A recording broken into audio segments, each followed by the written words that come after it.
ونؤمن به ونتوكل عليه ونعوذ بالله من شرور أنفسنا ومن سيئات أعمالنا من يهده الله فلا مضل له ومن يضلله فلا هادي له ونشهد أن لا إله إلا الله وحده لا شريك له ونشهد أن سيدنا ومولانا محمدا عبده ورسوله صلى الله تعالى عليه وعلى آله وأصحابه وبارك وسلم تسليما كثيرا كثيرا أما بعد فأعوذ بالله من الشيطان الرجيم بسم الله الرحمن الرحيم واتقوا الله لعلكم تفلحون واتقوا النار التي أعدت للكافرين وأطيعوا الله والرسول لعلكم ترحمون وسارعوا إلى مغفرة من ربكم وجنة عرضها السماوات والأرض أعدت للمتقين صدق الله مولانا العظيم وقال سيدنا رسول الله صلى الله عليه وسلم من أحب سنتي فقد أحبني ومن أحبني كان معي في الجنة أو كما قال النبي عليه الصلاة والسلام মহান আল্লাহ পাক রব্বুল আলামিনের শুকর, রবিউল আউয়ালের 9 তারিখ দ্বিতীয় জুমা। আল্লাহ রব্বুল আলামিন আমাদেরকে আল্লাহর মহান ইবাদত সময় মতো আদায় করার উদ্দেশ্যে দুনিয়ার সব ঝামেলা থেকে মুক্ত হয়ে আসার তৌফিক দান করেছেন, আলহামদুলিল্লাহ। রাসূলুল্লাহ সাল্লাল্লাহু আলাইহি ওয়াসাল্লাম আমাদের কলিজার ধন। কি বলেন? কার প্রতি সবচেয়ে বেশি মহব্বত? রাসূলুল্লাহ সাল্লাল্লাহু আলাইহি ওয়াসাল্লামের প্রতি। দুনিয়া একদিকে, নবীজির মহব্বত আরেকদিকে, তাহলে সে মুমিন। আল্লাহর নবী বলেছেন, সকল মানুষের চাইতে যদি আমি প্রিয় না হই, যার কাছে প্রিয় হব না সে মুমিন না। আর যে মুমিন না তার পরিণতি বড় করুণ। সে দুনিয়া থেকে যাওয়ার কাল থেকে আযাব শুরু, জাহান্নামের আযাব। আযাবের ভূমিকা হবে কবর জগতে, হাসরে। এরপরে চূড়ান্ত আযাব জাহান্নামের খাদে। মহব্বতের কথা বলা সহজ, প্রমাণ করা একটু কঠিন। কতজনে কতজনকে ভালোবাসে বলে ধোকাও দেয়। যার কাছে যায় তাকেই বলে আই লাভ ইউ। আছে না কিছু? কয়েকজনের সাথে সম্পর্ক রাখে, সবাইকে বলে তোমাকে ছাড়া আমি বাঁচবো না। সকালে একটাকে বলে, দুপুরে আরেকটাকে, বিকালে আরেকটাকে বলে। এরকম মহব্বতের দাবিদাররা আসলে মহব্বত করে না ধোঁকাবাজ? ধোঁকাবাজ। আল্লাহর নবী মুহাম্মদুর রাসূলুল্লাহ সাল্লাল্লাহু আলাইহি ওয়াসাল্লাম মহব্বতের পাত্র, তাকে মহব্বত করতেই হবে। মনের মধ্যে তার জন্য মহব্বত অনুভব করতেই হবে। নামটা মনে আসলে, কানে পড়লে, মুখে উচ্চারণ হলে ভক্তির সাথে সাল্লাল্লাহু আলাইহি ওয়াসাল্লাম। কেউ কারো প্রতি দয়া করলে দয়াকারীর কথা দয়া প্রাপ্ত ব্যক্তি, দয়া ভোগী ব্যক্তি খুব স্মরণ করে। আল্লাহর নবী আমাদের প্রতি আল্লাহর পক্ষ থেকে নিয়োজিত হয়ে কি দয়া করলেন? আল্লাহ বলেন, তোমরা ছিলে জাহান্নামের খাদের কিনারে, ওয়া কুনতুম আলা শাফা হুফরাতিম মিনান নার ফাআনকাযাকুম মিনহা। তিনি তোমাদেরকে তা থেকে মুক্ত করলেন। ঈমানের সাথে যদি আল্লাহর নবীর পদ্ধতি তরিকা মতো সুন্নাহ মতো চলে তো সে আর জাহান্নামে যাবে না ইনশাআল্লাহ। আর যে তার পথ ধরেনি, কতজন আফসোস করেছে, হায় আমার পূর্বপুরুষ এই পথ পায়নি, আমার পূর্বপুরুষ পায়নি নবীজির দেখানো পথ, হায় তারা তো জাহান্নামী হয়ে গিয়েছে। মুহাম্মদুর রাসূলুল্লাহ সাল্লাল্লাহু আলাইহি ওয়াসাল্লামকে আল্লাহ দুনিয়াতে পাঠিয়েছেন পুরা জগতের রহমত স্বরূপ। আল্লাহ বলেছেন কোরআনে, ওয়া মা আরসালনাকা ইল্লা রাহমাতাল লিল আলামিন। আপনাকে গোটা জগতের জন্য রহমত করেই পাঠিয়েছি, রহমত। আল্লাহর নবী যখন দুনিয়াতে এসেছেন তখন ছিল জোরজার রাজ্য তার অবস্থা। খুন করেনি এরকম মানুষ কম ছিল,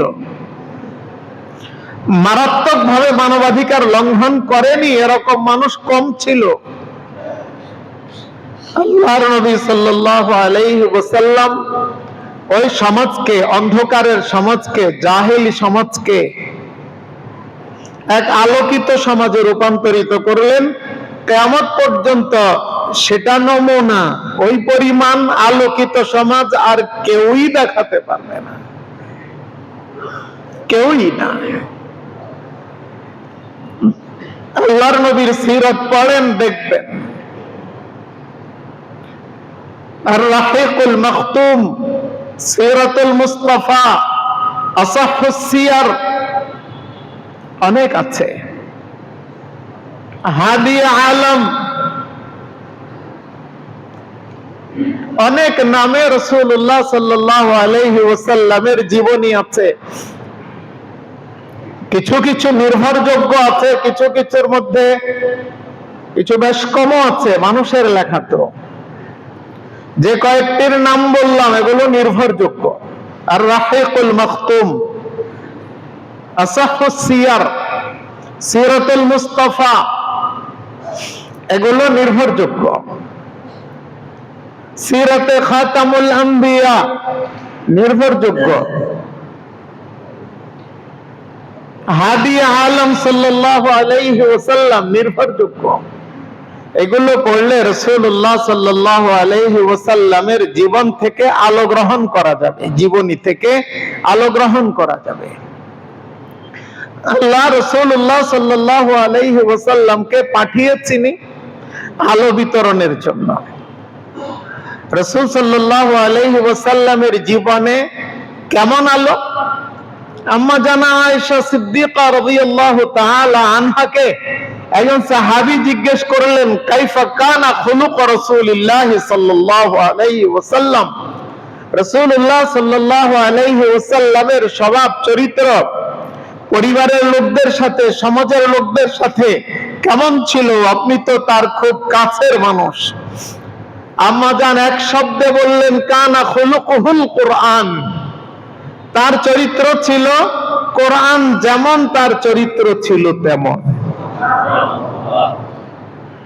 কোরআন পড়ো, নবীজির জীবনীর সাথে মিলাও, নবীজির জীবনী পড়ো, কোরআনের সাথে মিলাও, একটা আরেকটার সাথে মিল। রাসূলুল্লাহ সাল্লাল্লাহু আলাইহি ওয়াসাল্লামকে আল্লাহ পাঠিয়েছেন আলো ছড়ানোর জন্য। রাসূল সাল্লাল্লাহু আলাইহি ওয়াসাল্লাম 40 বছর জীবনে, 40 বছর বয়সে, পরবর্তী 23 বছরের জীবনে যে আলো ছড়িয়েছেন, এই আলো পুরাটার নাম একসাথে সিরাতুর রাসূল সাল্লাল্লাহু আলাইহি ওয়াসাল্লাম। আর রাসূল সাল্লাল্লাহু আলাইহি ওয়াসাল্লামের জন্ম নিয়ে আলোচনা করা, এটার নাম মিলাদুর রাসূল বা মিলাদুন নবী সাল্লাল্লাহু আলাইহি ওয়াসাল্লাম। রাসূলুল্লাহ সাল্লাল্লাহু আলাইহি ওয়াসাল্লামের সিরাত, এটা রহমতের, বরকতের, আলো গ্রহণের, অনুকরণের। রাসূলুল্লাহ সাল্লাল্লাহু আলাইহি ওয়াসাল্লামের মিলাদ, এটার আলোচনাও বরকতের, আলোচনা রহমতের, কিন্তু অনুকরণের নয়। মিলাদ মানে জন্ম, মিলাদুন নবী, নবী সাল্লাল্লাহু আলাইহি ওয়াসাল্লামের জন্ম।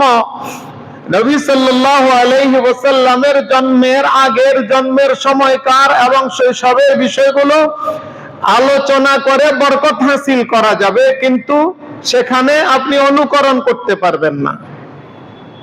রাসূলুল্লাহ সাল্লাল্লাহু আলাইহি ওয়াসাল্লামের জন্মের সময় মা আমেনার কোনো কষ্ট হয়নি। দুনিয়ার কেউ এটা কি পালন করতে পারবে? রাসূলুল্লাহ সাল্লাল্লাহু আলাইহি ওয়াসাল্লামের জন্মের সময়, ওই সময়টা ছিল সুবহে সাদেকের সময়, সোমবার সুবহে সাদেকের সময়। রাতেরও কিছু অংশ, দিনেরও কিছু অংশ পেলেন। দুনিয়ার কোন মানুষ চাইলে ইচ্ছা করে সেটা পারবে না। কারো জন্ম আল্লাহর কুদরতে ওই সময় হতে পারে, কিন্তু আপনি চাইলে সেটা পালন তো করতে পারবেন না। বিবি আমেনার ঘর আলোকিত হয়ে গিয়েছে, অন্যরকম আলো। আপনাদের কারো বাচ্চা জন্মগ্রহণ করতে, জন্মগ্রহণের কারণে আলোকিত হয়ে গিয়েছে, এরকম দেখেছেন না? তাহলে মিলাদুন নবীর আলোচনা বরকতের, কিন্তু এটা পালনের নয়, এটা অনুকরণের, এখানে কিছু নেই। আপনি মিলাদুন নবীর আলোচনা করতে পারেন, দোষ নেই। যদি বলেন মিলাদুন নবী পালন করব, তো পালন কেমনে করবেন? পালন করা মানে কোনো কিছু করা, তো পালন কেমনে করবেন? রাসূলুল্লাহ সাল্লাল্লাহু আলাইহি ওয়াসাল্লামের জন্ম উপলক্ষে পরবর্তীতে তিনি রাসূল হওয়ার পরে কিছু আমল বর্ণিত আছে। এটা রাসূল সাল্লাল্লাহু আলাইহি ওয়াসাল্লাম রাসূল হওয়ার পরে আমল করেছেন বলে আমাদের জন্য অনুকরণীয়।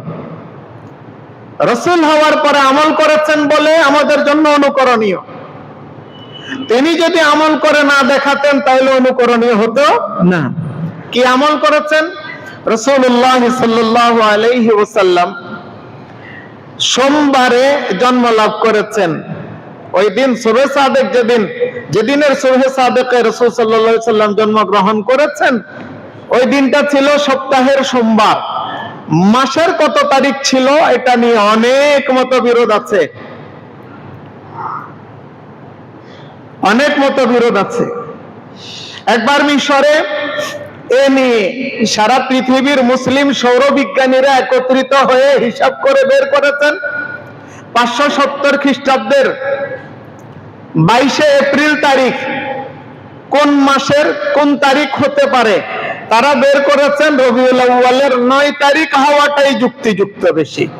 আর 9 তারিখ হোক, 8 তারিখ হোক, 12 তারিখ হোক, 19 তারিখ হোক, 20 তারিখ হোক, যেই তারিখই হোক, ওইটা নিয়ে আমাদের কোনো সমস্যা তো নাই। রাসূলুল্লাহ সাল্লাল্লাহু আলাইহি ওয়াসাল্লাম 8 তারিখে হলেও তিনি আব্দুল্লাহর ছেলে মুহাম্মদ, 9 তারিখে হলেও আব্দুল্লাহর ছেলে মুহাম্মদ, 12 তারিখে হলেও আব্দুল্লাহর ছেলে মুহাম্মদ, 19 তারিখে হলেও আব্দুল্লাহর ছেলে মুহাম্মদ, 20 তারিখে হলেও আব্দুল্লাহর ছেলে মুহাম্মদ। সাল্লাল্লাহু আলাইহি ওয়াসাল্লাম। এখানে পালনের কিচ্ছু নেই।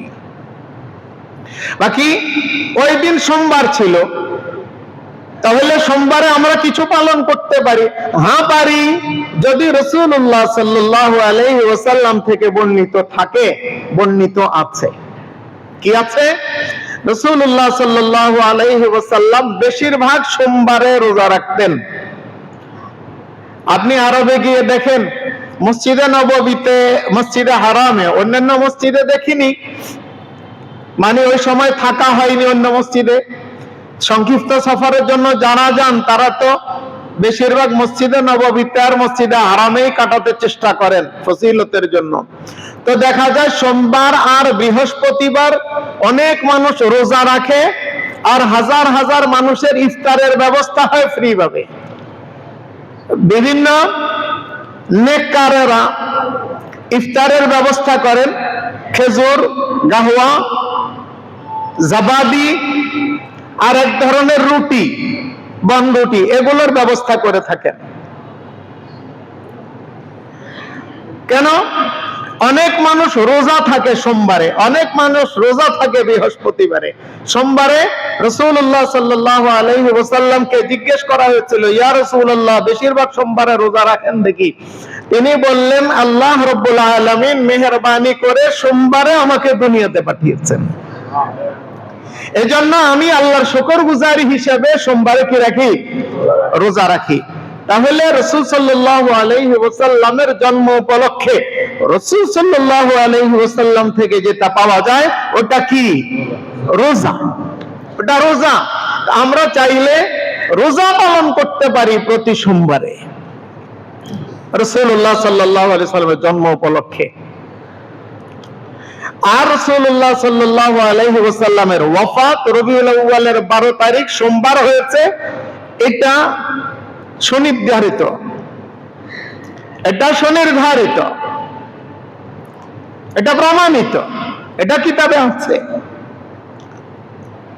রাসূলুল্লাহ সাল্লাল্লাহু আলাইহি ওয়াসাল্লামের ওয়াফাত উপলক্ষে পালনের কিছু না, দুনিয়ার কারো ওয়াফাত উপলক্ষে, মৃত্যু উপলক্ষে, নিহত হওয়া উপলক্ষে পালনীয় কোনো কিছুই ইসলামে নাই। অন্য কোথায় কি আছে ওটা তাদের বিষয়, তারা জবাব দিবে।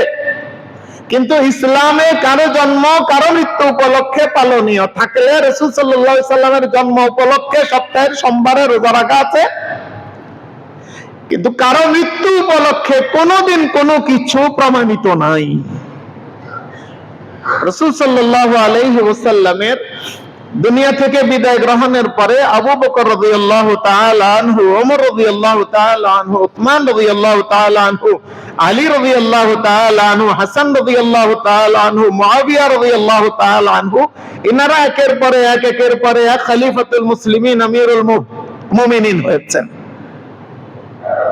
আবু বকর রাদিয়াল্লাহু তাআলা আনহু 2 বছর, ওমর রাদিয়াল্লাহু তাআলা আনহু 10 বছর, উসমান রাদিয়াল্লাহু তাআলা আনহু 12 বছর, আলী রাদিয়াল্লাহু তাআলা আনহু 5.5 থেকে 6 বছর, হাসান রাদিয়াল্লাহু তাআলা আনহু 6 মাস, মুআবিয়া রাদিয়াল্লাহু তাআলা আনহু 19 বছর যোগ করেন।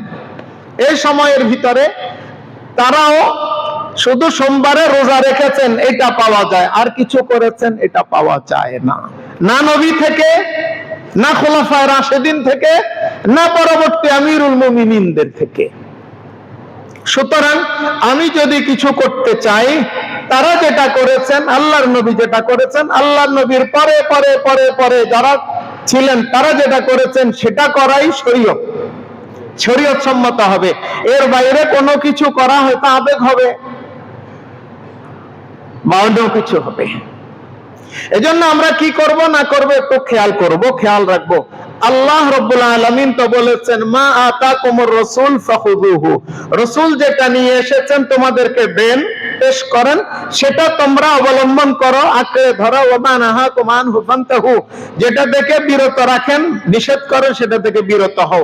আল্লাহর নবী সাল্লাল্লাহু আলাইহি সাল্লাম বলেছেন, আলাইকুম বিসুন্নতি ওয়া সুন্নাতিল খুলাফায়ে রাশিদিন আল মাহদিয়িন মিন বাদি, তামাসসাকু বিহা ওয়া উদ্দু আলাইহা বিন নওয়াজিস ওয়া আদ্দু আলাইহা বিন নওয়াজিস। আমার সুন্নাত, আমার তরিকা, আমার পরে খুলাফায়ে রাশিদিনের তরিকা তোমরা অবলম্বন করো। কিছু কিছু বিষয় এরকম আছে নবী থেকে প্রমাণিত নয়, খুলাফায়ে রাশিদিন থেকে প্রমাণিত, এই হাদিসের আলোকে সেগুলো মানার যোগ্য। যেমন জুমার 2 আযান, রাসূল সাল্লাল্লাহু আলাইহি সাল্লামের যুগে জুমার 1 আযান ছিল, আবু বকর রাদিয়াল্লাহু তাআলা আনহুর যুগে জুমার 1 আযান ছিল, ওসমান রাদিয়াল্লাহু তাআলা আনহুর যুগে প্রথম জুমার 1 আযান ছিল। পরবর্তীতে গিয়ে ওসমান রাদিয়াল্লাহু তাআলা আনহু দেখলেন বসতি ছড়িয়ে গিয়েছে, অনেকে দূর থেকে এসে মদিনায় জায়গা নিয়ে বাড়ি করে। এখন জুমার 1 আযান যেটা খুতবার পূর্ব মুহূর্তে দেওয়া হয়, ওই আযান শুনে মানুষ প্রস্তুতি নিয়ে আসবে, এই সুযোগ থাকে না। এজন্য আগেই আরেকটি আযানের প্রচলন সাহাবায়ে কেরামের সাথে পরামর্শ করে করেছেন, সবাই এটাতে একমত পোষণ করেছেন। তখন যত সাহাবী ছিলেন, যত তাবেঈ ছিলেন, কেউই দ্বিমত পোষণ করেননি, সবাই একমত পোষণ করেছেন। এজন্য এটাকে বলে ইজমায়ে উম্মত। এখন যে জুমার 2 আযান হয়, এটা রাসূল সাল্লাল্লাহু আলাইহি ওয়াসাল্লাম থেকে যদিও প্রমাণিত নয়, কিন্তু তার হাদিস দ্বারা দলিল পাওয়া যায়। যেহেতু রাসূল বলেছেন আমার তরিকা এবং খুলাফায়ে রাশিদিনদের তরিকা তোমরা অবলম্বন করো। খুলাফায়ে রাশিদিনের মধ্যে ওসমান একজন। এজন্য জুমার 2 আযান নিয়ে আহলে হক উলামায়ে কেরাম, হকপন্থী মুসলমান কেউই দ্বিমত পোষণ করে না। যে দ্বিমত পোষণ করে সে এই হাদিস হয় জানে না নয় মানে না, এই হাদিস হয় জানে না নয় মানে না। এবং ইজমায়ে উম্মত যে দলিল, এটা কোরআন দ্বারা প্রমাণিত। তাইলে খুলাফায়ে রাশিদিনের মধ্যে আমলের মধ্যে যেটা পাওয়া যাবে সেটাও পালন করা যাবে, যেটা পাওয়া যাবে না সেটা আল্লাহর নবীর হাদিস দ্বারা যদি পরবর্তীতে আসা কোনো জিনিস প্রমাণিত হয়, কোরআন দ্বারা যদি প্রমাণিত হয়, তখন পালন করা যাবে, নইলে পালন করা যাবে না। এজন্য আল্লাহর নবীর জন্ম উপলক্ষে আপনি চাইলে সোমবার দিন রোজা রাখেন, আর কোনো কিছু পালন করবেন সেটা না। হ্যাঁ, রবিউল আউয়াল আসলে মনে পড়ে বলে নবীর জীবনী আলোচনার একটা প্রবণতা দেখা যায়, এটা খারাপ নয়। এটাকে আপনি কোনো বিশেষ ইবাদত মনে করতে পারবেন না। আল্লাহর নবীর সিরত শুধু রবিউল আউয়ালের সাথে খাস নয়, সারা জিন্দেগি আল্লাহর নবীর সিরতের আলোচনা করা যাবে। রবিউল আউয়াল আসলে মনে পড়ে বলে সিরাতুন নবীর আলোচনা হয়। আর সিরাতুন নবী মানে নবীর জীবনী, নবীর চরিত্র, নবীর আখলাক, করণীয় কি বর্জনীয় কি, এগুলো এটার আলোচনা হতেই পারে, কারণ নবীর সিরত হচ্ছে কোরআন। একটু আগে শোনালাম কানা খুলুকুহুল কোরআন। তো কোরআনের আলোচনা, নবীর সিরতের আলোচনা, এটা যে কোনো দিন হতে পারে। রাসূলুল্লাহ সাল্লাল্লাহু আলাইহি ওয়াসাল্লামের আলোচনা কেন হবে? পালনের জন্য। আলোচনা কেন হবে? পালনের জন্য। রাসূলুল্লাহ সাল্লাল্লাহু আলাইহি ওয়াসাল্লামের সিরত নিজের মধ্যে যদি ফিট করতে পারি, নবীজি সাল্লাল্লাহু আলাইহি ওয়াসাল্লামের দৈনন্দিন নামাজ আদায়ের গুরুত্ব তার কাছে কেমন ছিল, নবীজি কোরআনে কারীমের সাথে কেমন আচরণ করেছেন, নবীজির পারিবারিক জিন্দেগি কেমন ছিল, নবীজি সাল্লাল্লাহু আলাইহি ওয়াসাল্লাম কার কার সাথে দেখা দিয়েছেন, কার কার সাথে দেখা দেননি, কার কার সাথে দেখা দিতে বলেছেন, মহিলাদের মধ্যে কার কার সাথে দেখা দিতে বারণ করেছেন, এগুলোর আলোচনা নবীর সিরত। এটা কিয়ামত পর্যন্ত চলতে থাকবে। আপনি আমি যদি মুসলমান হতে চাই, এটা কিয়ামত পর্যন্ত জারিও রাখতে হবে। আল্লাহ রাব্বুল আলামিন বলেছেন, ওয়া আতিউল্লাহ ওয়ার রাসূল লাআল্লাকুম তুরহামুন। আল্লাহর হুকুম মানো, নবীর তরিকা মানো, অর্থাৎ আল্লাহর যত হুকুম আছে সবগুলো নবীর তরিকা মতো পালন করো। কোরআনে কারীমে যত জায়গায় আতিউল্লাহ শব্দ আছে, মানে আল্লাহর হুকুম পালন করো, তত জায়গা তার পাশাপাশি আছে ওয়া আতিউর রাসূলা, এবং নবীর তরিকাও মানো, অর্থাৎ আল্লাহর হুকুমগুলো নবীর তরিকা মতো পালন করো। আর কিছু বিষয় আছে সরাসরি আল্লাহর হুকুমে তুমি খুঁজে পাবে না, সেটা নবীর জীবনী থেকে নাও। নবীর জীবনী ছাড়া আল্লাহর হুকুম মন গড়া পালনের সুযোগ নাই। নবীর জীবনীকে, নবীর তরিকাকে বাদ দিয়ে আল্লাহর হুকুম পালন করার কোনোই সুযোগ নাই। আল্লাহ রাব্বুল আলামিন কোরআনে নামাজ পড়ার কথা বলেছেন, নবী থেকে নামাজ পড়ার পদ্ধতি না নিলে আপনি নামাজ পড়তে পারবেন না। কোরআনে নামাজ পড়ার পদ্ধতি লেখা নাই।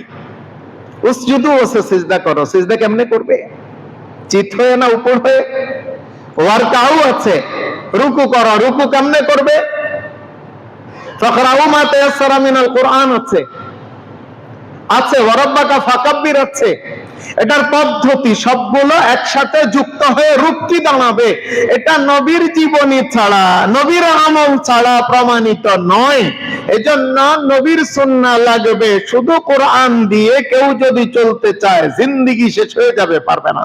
2 রাকাত নামাজ কেমনে পড়বে সে কোরআন থেকে দেখাতে পারবে না। নামাজ পড়া এটা দেখাতে পারবে, সালাত কায়েম করো, আকিমুস সালাহ এটা দেখাতে পারবে, ইরকাউ উসজুদু এগুলো দেখাতে পারবে, কিন্তু এটার পদ্ধতিটা কি হবে, সংগঠিত রূপটা কি হবে, এটা দেখাতে পারবে না। এজন্য কেউ যদি বলে আমি শুধু কোরআন নিয়ে আছি, হাদিস বাদ, আসলে সে ইসলাম থেকে বাদ। কেউ যদি বলে আমি কোরআন নিয়ে আছি, হাদিস বাদ, সে ইসলাম থেকে বাদ। রাসূলুল্লাহ সাল্লাল্লাহু আলাইহি ওয়াসাল্লামের তরিকা মতো যদি কেউ চলে, আল্লাহ রাব্বুল আলামিন তার জন্য জান্নাত রেখেছেন এবং আল্লাহর হাবিব বলেছেন কানা মাইয়া ফিল জান্নাত, সে জান্নাতে আমার সাথে থাকবে। সুবহানাল্লাহ। আমরা কি চাই জান্নাতে আল্লাহর নবীর সঙ্গ পেতে? আল্লাহর নবীর সঙ্গ পেতে সকলের সাথে সকলের দেখা হবে না, আল্লাহর নবীর সাথে দেখা হবে যার দিলে মহব্বত যত বেশি। মহব্বতের প্রমাণ হচ্ছে আল্লাহর নবীর তরিকা মতো জিন্দেগি যাপন, নিজের মন গড়া কোনো কিছু পালন নয়। নিজের মন গড়া কোনো কিছু পালন এটা মহব্বতের দলিল নয়। তাসির রাসূল ওয়া আনতা তুযহিরু হুব্বাহু হাযা লাউমরি ফিল কিয়াস বাদিউ লাউ কুনতা সাদিকান ফিল হুব্বি লাআতাতাহু ইন্নাল মুহিব্বা লিমান ইউহিব্বু মুতিউ। নবীর পদ্ধতির বাইরে চলে যদি বলে যে আমি নবীকে মহব্বত করি, এইটা বড় অবাক করা কথা। যদি তুমি নবীর মহব্বতের দাবিতে সত্যিকার সঠিক হও, তাহলে তুমি নবীর অনুকরণ করবেই। আর নবী সাল্লাল্লাহু আলাইহি ওয়াসাল্লামের তরিকার মধ্যে একটু আগে ইশারা করেছি, পর্দার কথা আছে। পর্দা, হিজাব। বলেন তো পর্দা আল্লাহর নবীর বিধানে আছে না নাই? আল্লাহর নবীর তরিকা আছে না নাই? আল্লাহর নবীর তরিকা আল্লাহর নবী দিয়ে গেছেন যখন, তখন থেকে 2023 সাল পর্যন্ত না কিয়ামত পর্যন্ত? কিয়ামত পর্যন্ত। এখন যদি এসে কেউ বলে যে 2024 সালে হিজাব করতে হবে কেন, কেউ যদি আপত্তি তোলে, সে কি আল্লাহর নবীর তরিকার পক্ষে না দুশমন? দুশমন। আফসোস লাগে, বাংলাদেশে 17-18 কোটি মানুষের মধ্যে 15 থেকে 16 কোটি মুসলমান। এই 16 কোটি মুসলমানের উপস্থিতিতে কোরআনের বিধান, আল্লাহর নবীর তরিকা, আল্লাহ কোরআনে বলেছেন ইয়া আইয়ুহান নাবিয়্যু কুল লিআজওয়াজিকা ওয়া বানাতিকা ওয়া নিসাইল মুমিনিন ইউদনিনা আলাইহিন্না মিন জালাবিবিহিন্না। হে নবী, আপনি আপনার বিবি, আপনার স্ত্রী এবং মুসলিম নারীদেরকে বলে দিন তারা যেন মাথার উপর দিয়ে ঘোমটা ঝুলিয়ে দেয়। এই মাথার উপর দিয়ে ঘোমটা ঝুলিয়ে মুখকে পরপুরুষ থেকে আলাদা করা, আড়াল করা, এটার নামই তো হিজাব। কেউ যদি বলে অচল, সে এই দেশে অচল। অবাক লাগে, এই ধরনের মানুষ দায়িত্ব নিয়ে বসে কেমনে? আবার এই কথা বলার পরে তাকে গ্রেফতার করে জেলে ঢুকানো ছাড়া রাখে কেমনে? কম বক্ত কোথাকার। পর্দা কতদিনের জন্য বলেন? 2024 সালে এসে ওয়াজ নসিহতের বিরুদ্ধে কথা বলবে। এতদিন পর্যন্ত ওয়াজ নসিহত বিভিন্ন জায়গায় কোন নেতাকে দাওয়াত না দিলে ওই এলাকার নেতায় কয় ওয়াজ হবে না। নেতার নাম পোস্টারে বিজ্ঞাপনে না থাকলে হবে না। আমরা ওয়াজ নসিহত করি তো আমাদের কিছু জানা আছে। খবর এসেছে অমুক চেয়ারম্যান সাহেব নিষেধ করেছেন, অমুক নেতাজি নিষেধ করেছেন। এখন কি সেই পরিবেশ আছে? তাইলে সেই পরিবেশ পরিবর্তন হওয়ার পরে কোন কমবক্ত যদি বলে ওয়াজ নসিহতের বিপরীতে নাটক পালাতে হবে, এ সমস্ত নাট্যকারী নর্তকীর দলকে শায়েস্তা করা তো দরকার আছে। আমরা অনুরোধ করব সরকারকে, এদের উপযুক্ত বিচার করেন। না হলে মানুষ ইমানের জোশ যখন আসবে, ইমানের জোশে মানুষ কিছু করে ফেললে আপনি তখন বলতে পারবেন না অমুক হুজুর উস্কানি দিয়েছে, ও যে ইসলাম নিয়ে কটাক্ষ করেছে, কটূক্তি করেছে। এটা কি ইন্ডিয়া পাইছেন? এটা কি ইন্ডিয়া? ইসলাম ধর্ম নিয়ে, ইসলামের কোন কালচার নিয়ে কটূক্তি করবে, অচল বলবে, তুই বেটা সমাজে অচল। আল্লাহ রাব্বুল আলামিন আমাদেরকে রবিউল আউয়ালে এই কথার শপথ গ্রহণ করার তৌফিক দান করেন যে নবীজির সুন্নাহ অনুযায়ী, নবীজির তরিকা অনুযায়ী জিন্দেগি গঠন করব, গঠন করার চেষ্টা করব, গঠন করতে উদ্বুদ্ধ করব। কেউ যদি পিছিয়ে থাকে ওটা তার দুর্বলতা, কেউ বিরোধিতা করলে তাকে সমুচিত জবাব দেব ইনশাআল্লাহ। কেউ পারে না, ওটা তার দুর্বলতা, তার জন্য দোয়া করব, তাকে বোঝাবো। বিরোধিতা করলে ওই হাটহাজারী মাদ্রাসার সাবেক মুহতামিম হযরত মাওলানা হামিদ সাহেব রাহমাতুল্লাহ আলাইহি বলেছিলেন, ছেলেদেরকে মেরেছে এক দোকানদার, ওখানে তো মাজারপন্থী বেশি, আর ছাত্রদের গায়ে হাত তুলেছে। এবার ছাত্ররা একদল গিয়ে ওখানে তছনছ করে দিয়েছে। একজন এসে বলে, হুজুর ওরা তো দলবল নিয়ে আসছে, হেন করবে তেন করবে। হুজুর বললেন, আরা কে আল্লাহ নমাতি আইলে ফেরত না দি। বুঝেন? আরা কে আল্লাহ নমাতি আইলে ফেরত না দি। আরা পানি না এনে কত করি আরে গিলি খাই ফেলেব। কি বলেন, আমরা কি পানি শুধু আমাদেরকে গিলে ফেলবে? ইনশাআল্লাহ পারবে না। 16 বছরে পারেনি, 1600 বছরেও পারবে না ইনশাআল্লাহ। ইনশাআল্লাহ মুসলমান নিজের ঈমান নিয়ে, নিজের ঈমানের উপরে যদি মজবুত থাকে আর আল্লাহর নবীর সুন্নাহর উপরে যদি উঠে, যাদের মধ্যে কমি আছে উঠার চেষ্টা করব, 10 জনকে 100 জনের মতো দেখা যাবে। ইসলামী লেবাস, ইসলামী বেশভূষায় 10 জন রাস্তা দিয়ে হাঁটে 100 জনের মতো দেখা যাবে। আল্লাহ রাব্বুল আলামিন কাফেরদের দিলে ইয়ারাউনাহুম মিসলাইহিম রাইয়াল আইন, আল্লাহ তাদেরকে দ্বিগুণ চতুর্গুণ করে দেখাবেন। আইরে কত মোল্লা রে, আইরে কত আলেম রে, আইরে কত মুসলমান রে। আল্লাহ আমাদেরকে বুঝার তৌফিক দান করেন। সুবহানাকাল্লাহুম্মা বিহামদিকা আশহাদু